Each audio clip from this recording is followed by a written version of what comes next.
Venezuela se conecta con el mundo lusófono. Llega la 6ª edición de nuestro encuentro virtual de escritores. Del 26 al 30 de diciembre celebramos la lengua que une continentes. Este año, el encuentro rinde homenaje a Camilo Castelo Branco, la pluma que forjó el romanticismo portugués. 5 días de diálogos con voces contemporáneas de 3 continentes. Desde Portugal, João Paulo Braga e Isabel Millanas Machado. De Brasil, la narrativa audaz de Marcia Barbieri. Profundizaremos en Mozambique con Amose Mukabele y en Cabo Verde con el premiado José Joaquín Cabral. Una ventana a la diversidad literaria y una plataforma que impulsa el portugués en Venezuela. Asiste de forma gratuita y virtual todos los días a las 6 de la tarde. Hora de Venezuela. Descubre la lengua del futuro. Queridas e queridos lusofalantes, é com grande prazer que me uno a este 6º encontro virtual de escritores lusófonos na Venezuela. Iniciativa que tanto dignifica a nossa língua comum e que reúne vozes criativas de diferentes geografias. Agradeço aos organizadores, a equipa da Embaixada de Portugal, a coordenação do ensino português na Venezuela e o Correio da Venezuela. Agradeço também o apoio do Festival Literário Internacional de Poços de Caldas, no Brasil, mais conhecido como Flipoços, que todos os anos nos ajuda a estabelecer o contacto com diferentes escritores da língua portuguesa. Este ano o encontro rende homenagem a um dos mais reconhecidos escritores portugueses, Camilo Castelo Branco, nascido há 200 anos. Falar de Camilo é falar de um vulcão de letras, um gênio narrativo que capturou como poucos a alma e os dramas da sociedade portuguesa do século XIX. Camilo foi capaz como ninguém de traçar um extraordinário retrato humano do seu tempo, através da paixão tempestuosa do humor de perdição, da ironia mordaz de A Queda de um Anjo e da crónica social de Novelas do Minho.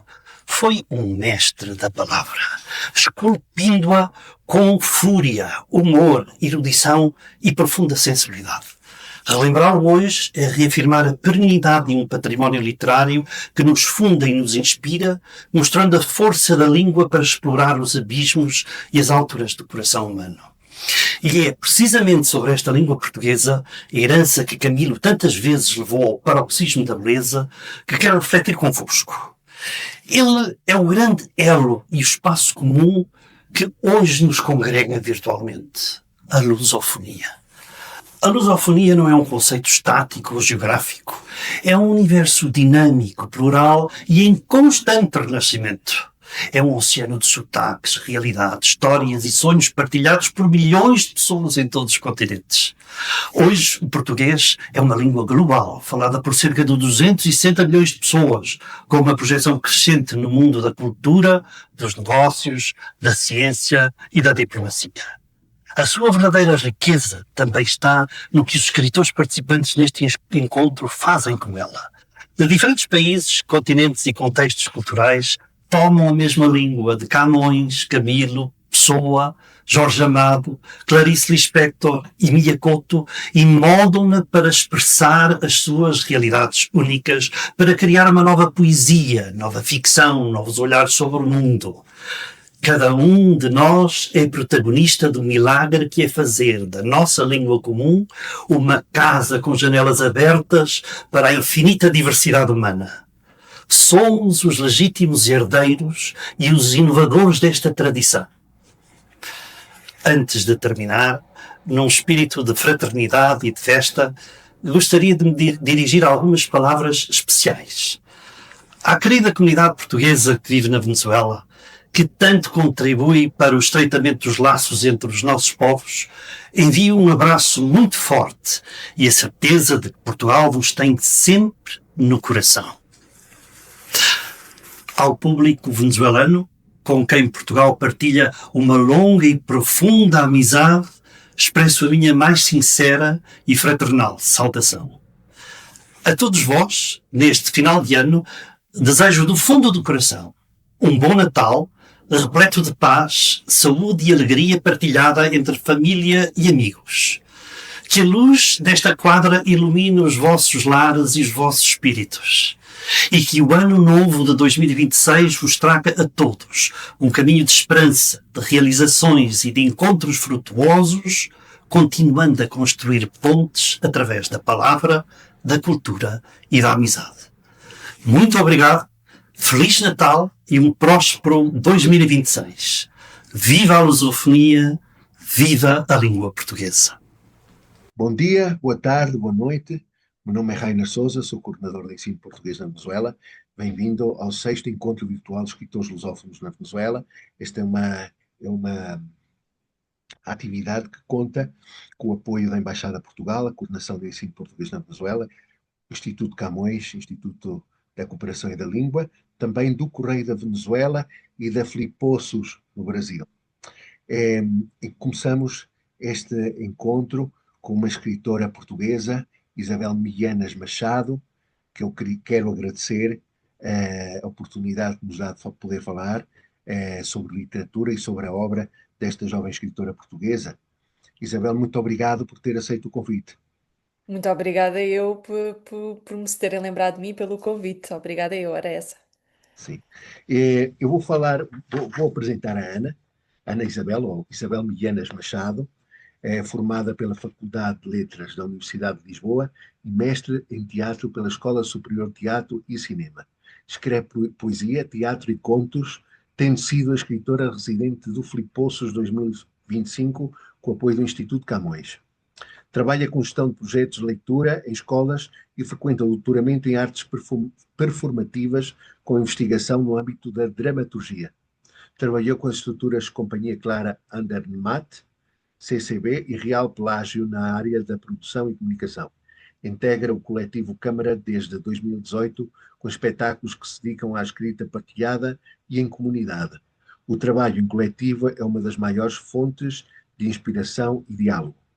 Entre as suas publicações, as suas obras, Robes, em teatro, 2016, Os Ratos, também teatro, Azul e Verde, poesia, em 2022, A Piadeira do Sul, também teatro, 2023, Contos, Pouco Exemplares, 2023, 2024, O Sol em Maio, o livro de poesia, e Mosaico, que é um conto, em 2025.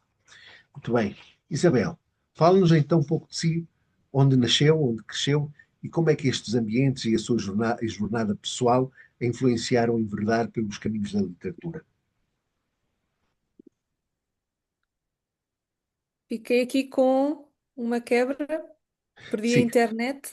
tranquila. Fala-nos um pouco de si, Isabel, Uhum. onde nasceu, onde cresceu, e como é que estes ambientes a influenciaram a enverdar pelos caminhos da literatura.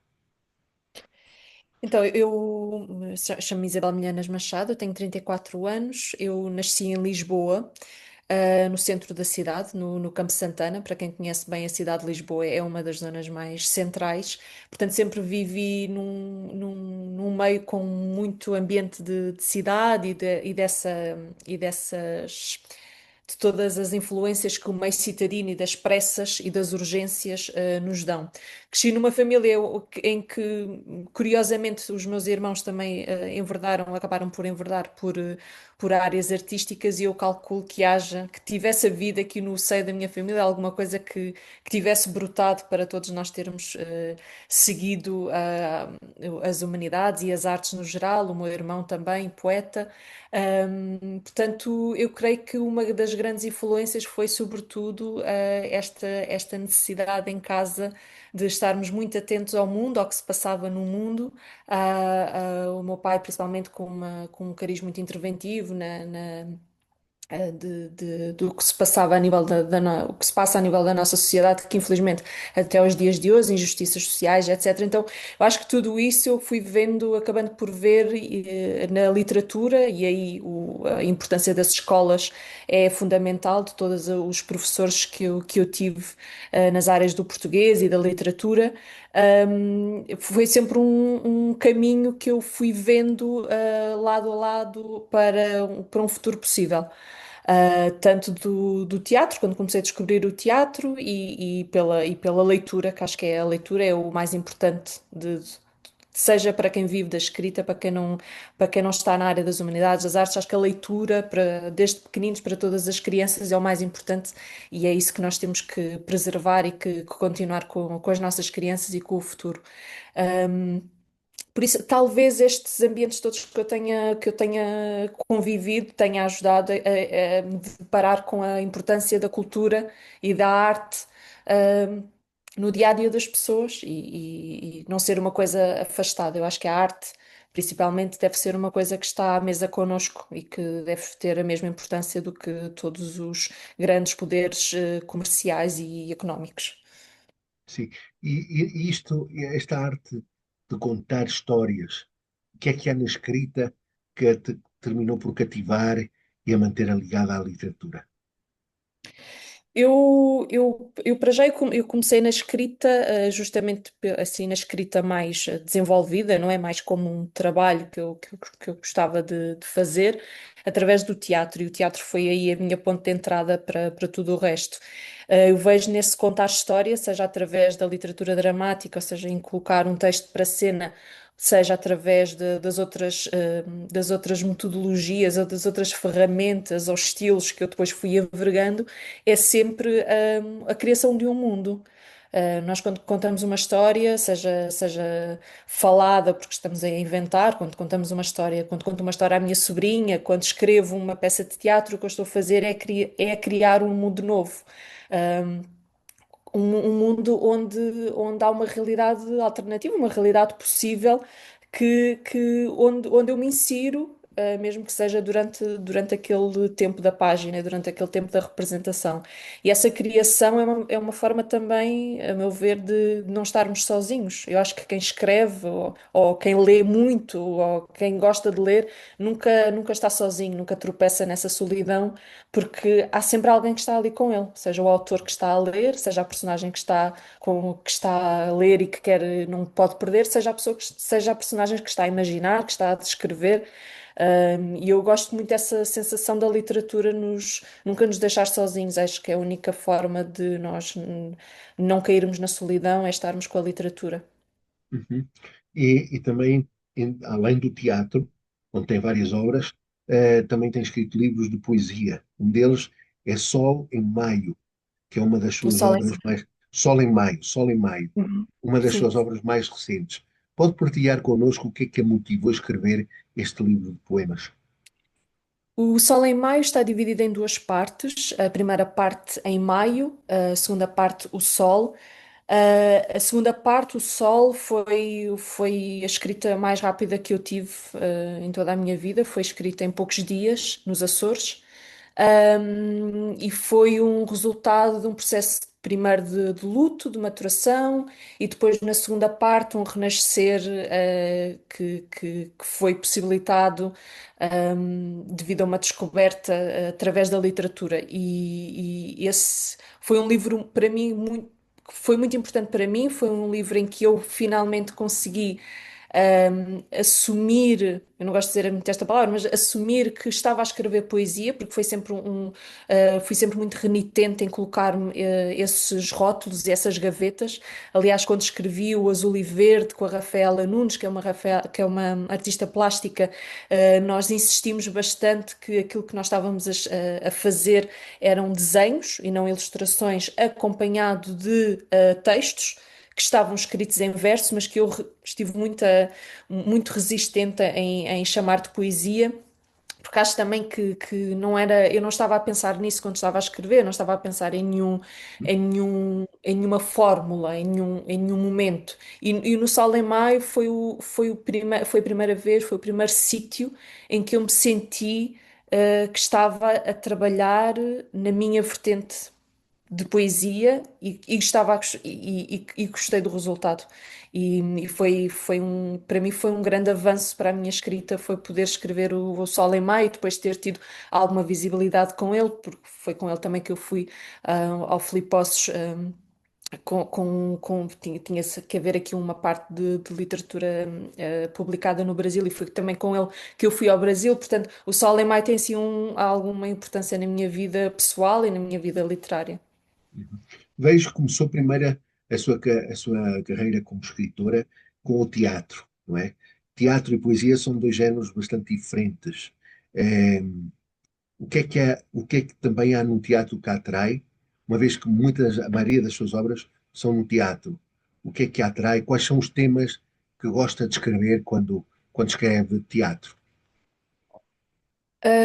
Eu, por acaso, até acho que vou roubar uma frase que o Afonso Becerra, que é um grande historiador e dramaturgo também, me disse uma vez que era como se a minha escrita, as minhas peças fossem um bálsamo para a amargura, para a tristeza, mais ou menos assim.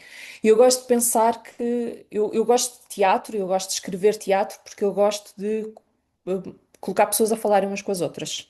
Eu gosto muito de pessoas, gosto muito de as observar e gosto muito de, quando escrevo, imaginar estas pessoas a falarem umas com as outras, em cena. Isso é uma das coisas que eu também tenho, que eu, por norma, sempre escrevi as minhas peças a pensar na possibilidade de uma representação, portanto, em cena, escrever um texto para cena, e daí também a importância do meu coletivo, o Coletivo Câmara, onde nós experimentamos pequenos textos que queremos fazer. Temos esta sorte de ter um grupo de amigos, de colegas, em que nos propomos a experimentar os textos uns dos outros. Então, para mim, não foi muito difícil passar de um género para o outro, a partir do momento em que ambos tocavam em muitos temas, como o combate à solidão, como a confusão neste mundo, a saída da adolescência também, foi assim, a entrada na vida adulta, na vida adulta foi também quando eu tive mais produção de texto, de escrita, e eu, olhando para trás, eu acho que estes temas foram principais.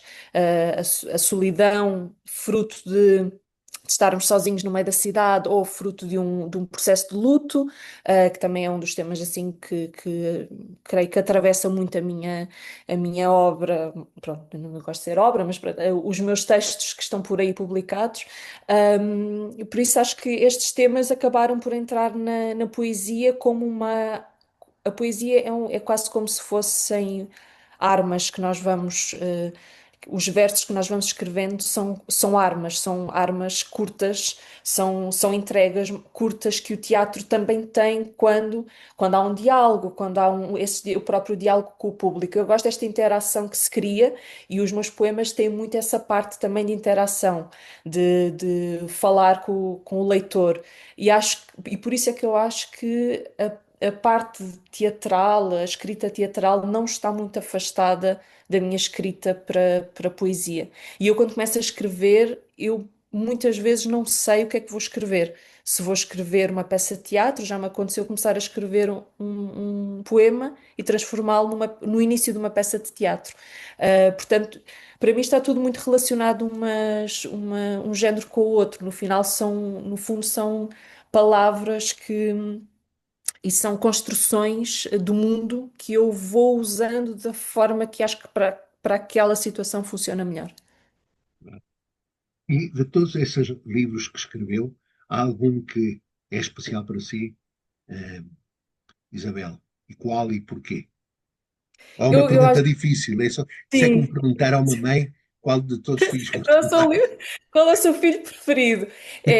Mas eu acho, eu tenho, eu creio que vou ter que dizer o primeiro que eu escrevi, que foi uma edição de autor, Robes, foi escrita foi completamente uma edição de autor, portanto não teve saída comercial, só em pequenas livrarias, e foi feita com amigos, com alguém que cedeu a fotografia, outra pessoa que ajudou na montagem do livro.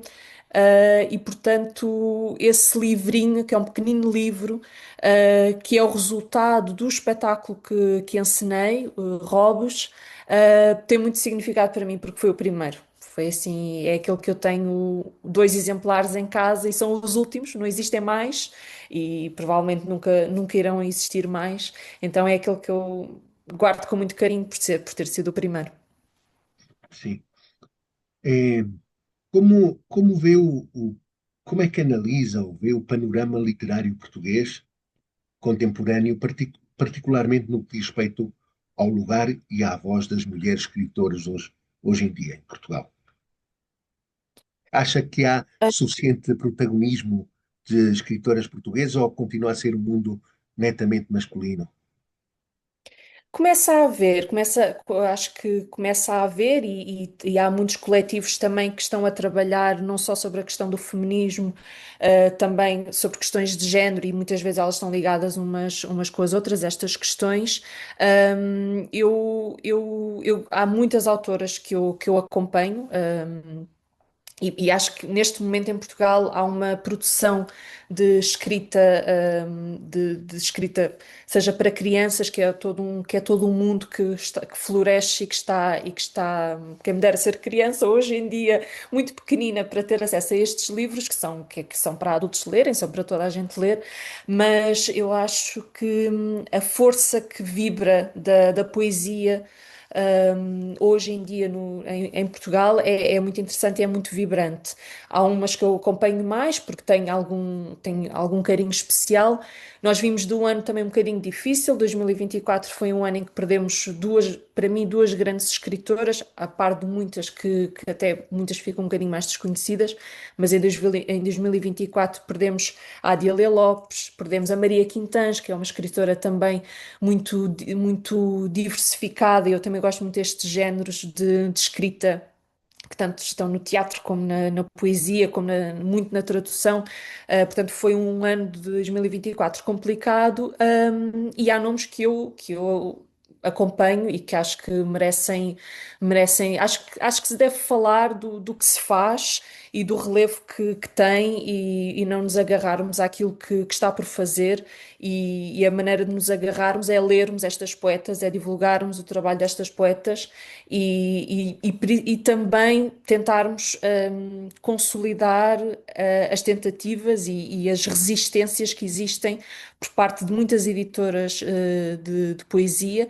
Eu aqui Uhum. estou-me a focar muito na parte da poesia porque é de facto o ramo em que eu estou mais atenta, porque continua a ser uma estante mais pequenina das grandes superfícies comerciais, portanto acho que é aquele que nós temos que dar mais atenção e há muitas editoras que resistem e que estão nos mercados com muita dificuldade e é essas que nós temos que olhar, como a Dor da Correria, por exemplo, é um ótimo exemplo de uma resistência que edita, por exemplo, uma das autoras que eu tenho acompanhado mais ultimamente, que é a Rafaela Jacinto, porque também tem um trabalho aqui muito nas artes performativas, no teatro, nas artes plásticas também, mas muitos outros nomes, como a Tatiana Faia, ela própria, uma poeta que tem um projeto literário muito interessante, que é a Enfermaria 6, onde eu também publiquei muito mais jovem do que sou agora. Eu ainda sou jovem, mas ainda era mais. Portanto, são nomes que eu vou acompanhando e que eu faço muita força para sempre que percebo que estão em festivais, que estão em feiras, que estão em divulgar o seu trabalho, em comprar os livros, em alimentar todo este mercado, porque não vale a pena só partilharmos ou só. Não, temos que acompanhar o trabalho, temos que comprar, temos que mostrar que nos faz falta. E as vozes femininas fazem-nos falta, não é? Nem precisamos de dizer o porquê, não é? Há toda uma história contra nós. Para eu chegar aqui, houve muitas mulheres que não chegaram. Ainda, portanto, tudo o que nós pudermos fazer enquanto público, enquanto colegas de escrita, em divulgar, eu vou fazê-lo. E por isso, quando me perguntam um autor, eu digo uma autora, uma Rafaela Jacinto, eu digo uma Tatiana Faia, eu digo uma Maria Braz Ferreira. Portanto, acho que é por aí. Acho que é também desviarmos os diálogos quando aparentemente estão controlados por uma ideia masculina ou por uma ideia, nem digo masculina, mas quando as coisas só têm uma vertente, é porque há Uhum. muitas delas que estão a ficar de lado. Claro. Este ano celebramos, Isabel, os 200 anos do nascimento de Camilo Castelo Branco. Na sua perspectiva como escritora, qual é o valor e a atualidade da obra camiliana para os leitores e escritores do século XXI? A sua opinião, uma opinião sobre a obra de Camilo. Eu acho que está um bocadinho esquecida em alguns momentos. Eu sou da geração que leu que leu o Amor de Perdição e foi um dos livros que eu mais gostei na altura. Continuo a gostar muito. Acho que o Camilo Castelo Branco é uma figura muito importante, também neste sentido de vermos a escrita como um trabalho. Ele foi o primeiro poeta, o primeiro escritor a viver intensamente a sua escrita, portanto, a fazer disto um trabalho, e acho que é algo que qualquer escritor quer aspirar e pode observar neste exemplo para continuar. E é um autor que tem uma obra muito diversificada. Nós estamos sempre muito focados mais no Amor de Perdição, porque foi aquele que foi aquela leitura obrigatória nas escolas, e ainda bem, porque sempre é uma forma de se conhecer. Por outro lado, tem o lado mau que as leituras obrigatórias têm, que é criar um certo fastio, o que é uma pena. Saramago também sofre disso. Muitos jovens pensam que não gostam de José Vitor, Saramago, porque, se calhar tiveram que lê-lo obrigatoriamente. obrigatoriamente, exatamente, e portanto o Camilo Castelo Branco eu acho que é um exemplo de uma figura que tem uma obra vastíssima, e que talvez pudesse ser um bocadinho mais elogiado, mais elogiado por aí. Daquilo que eu não conheço toda a obra dele, O Amor de Perdição é assim um dos meus livros que eu mais gosto, principalmente pela figura da Mariana. Não tanto pelo Simão e pela Teresa, mas acho que a Mariana é uma figura muito bem conseguida, uma personagem muito bonita, é o, é o verdadeiro amor, não é? E, e acho que sim, acho que deve ser acho que devemos estar sempre a olhar para quem é que já passou por cá e quem é que já fez disto vida e quem conseguiu superar, porque ele também tem esse exemplo de ter conseguido superar um final de vida Difícil, não é? mais difícil, exatamente.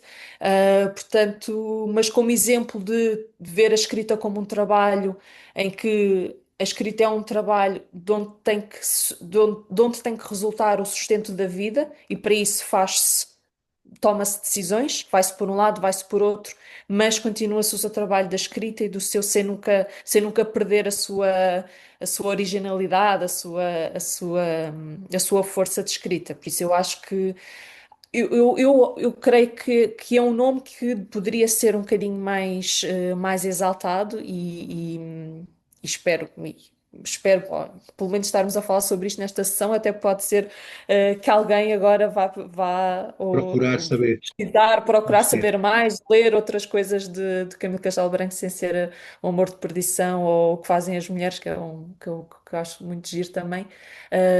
E que leiam o Camilo Castelo Branco. Eu acho que o maior conselho que se pode dar quando se fala de autores é ler os autores. Leiam Uhum. os autores, seja para não se gostar, Conheçam. seja conheçam, leiam, e depois leiam uma carta. Só as cartas dele já são incríveis, portanto, só ler uma carta do Camilo Castelo Branco para começar, porque não? Sim, sem dúvida. E, Isabel, para finalizar, e numa perspectiva mais abrangente, como escritora e que usa a língua portuguesa para a criação das suas obras, como é que vê o protagonismo que a língua portuguesa tem hoje na atualidade, cada vez mais, como idioma de comunicação e criação neste cenário global da, Uhum, da atualidade? uhum. Uma opinião. Esteve no Brasil, na Filipoços, não é? Que é o maior país de língua portuguesa. Como é que vê isto tudo? Como é que analisa como escritor? Ah, é incrível para já a força da língua. É algo que dificilmente se explica, e acho que só quem vive no sentido de conhece, está com outras pessoas que falam a mesma língua, mas de países diferentes, é que consegue perceber a força que a língua tem para nos unir. E a língua portuguesa é este barco gigante, onde nós estamos todos, onde nós podemos comunicar, que tem uma força brutal a nível do número de falantes. E cada vez mais eu acho que o escrevermos em português, a escrita académica, o progresso académico ser escrito em português, continuarmos com o português como língua que nos une e tentarmos balançar aqui outra avalanche de supremacia, se quisermos, assim, de maior destaque. Eu acho que a língua portuguesa pode ser, tem que ser algo que nos une a todos em diferentes continentes e que estamos todos unidos pela mesma. Porque, porque é tão bonito perceber que varia aquela palavra, varia aquele. A maneira como dizemos aquela palavra, varia aquele sotaque, varia naquela região, mas depois há sempre uma memória de antepassado que está presente.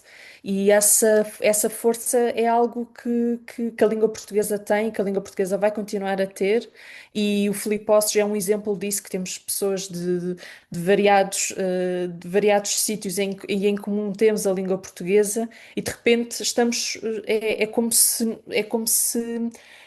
há uma meta que nós já ultrapassamos, já estamos juntos numa etapa que nós não vimos passar, que simplesmente está enraizada em nós quando falamos. E isso acho que festivais como o Fliposes são essenciais nesta continuidade de propagação do que é que a língua portuguesa é, de como é que ela está a ser feita, de como é que ela está a ser escrita, falada e alterada, porque a língua é das pessoas Viva! e é normal que ela se altere. A língua está para nós a usarmos e para nós a tornarmos parte nossa, e não como algo que está paralelo e que tem que ser respeitado sendo intocável. Não, a língua é uma coisa maleável que se vai adaptando ao longo de todos estes anos. Sabemos isso, portanto, e o futuro vai ser esse também, não vai cair não vai morrer, vai ficar cada vez mais viva e graças à leitura e à literatura e ao apoio à língua portuguesa, será esse o caminho, certamente. Muito bem. Obrigado, Isabel. Obrigada, Rainer. Obrigado Muito obrigada eu. por dar o seu tempo aqui para a Venezuela e para o público hispano-americano de língua espanhola, que é também uma irmã da língua portuguesa, não é? Eh, Claro. no outro dia Exa- vi um artigo bastante interessante. Quantidade de falantes das línguas ibéricas no mundo é incrível. Juntando o mundo hispânico e o mundo lusófono, é uma coisa incrível, tem um poder imenso, Incrível. não é? Uhum. Então, é, é uma coisa bastante que devíamos valorizar, não é? A irmandade entre estas línguas e o mundo hispano-americano às vezes desconhece muito do que acontece no mundo lusófono, tanto nas Pois. Américas como talvez também na Europa, não sei, em Portugal, Espanha, Uhum. desconhecem um pouco. Por exemplo, o Camilo Castelo Branco é desconhecido praticamente no mundo hispano-americano, que talvez seja Pois. conhecido no Brasil, tenho a certeza que sim, mas no mundo hispano-americano, Camilo Castelo Branco ainda é um desconhecido. Há um caminho por fazer, não é? Há um caminho por fazer, mas acho que esta é a importância também do ensino da língua, Da cultura, da destes literatura. contactos, dos festivais, dos programas de leitura, de começarmos nas escolas, de irmos por aí afora até o ensino universitário. Acho que é por aí o caminho. Acho que a escola tem esse papel também fundamental na preservação da língua e do conhecimento de outras. É o que estávamos a falar, não é? Quando parece que só há um caminho, é porque nos estamos a esquecer de muita coisa para o lado e a escola tem que abrir essa janela, a escola tem que dar o panorama, o whole picture de tudo, senão tem que ser por aí. Sim. Muito obrigado, Isabel. Ficamos então com esta entrevista, Isabel Medianas Machado. Muito obrigado e felicidades. Muito obrigada eu e felicidades também. Muito obrigada a todos que nos estão a ver.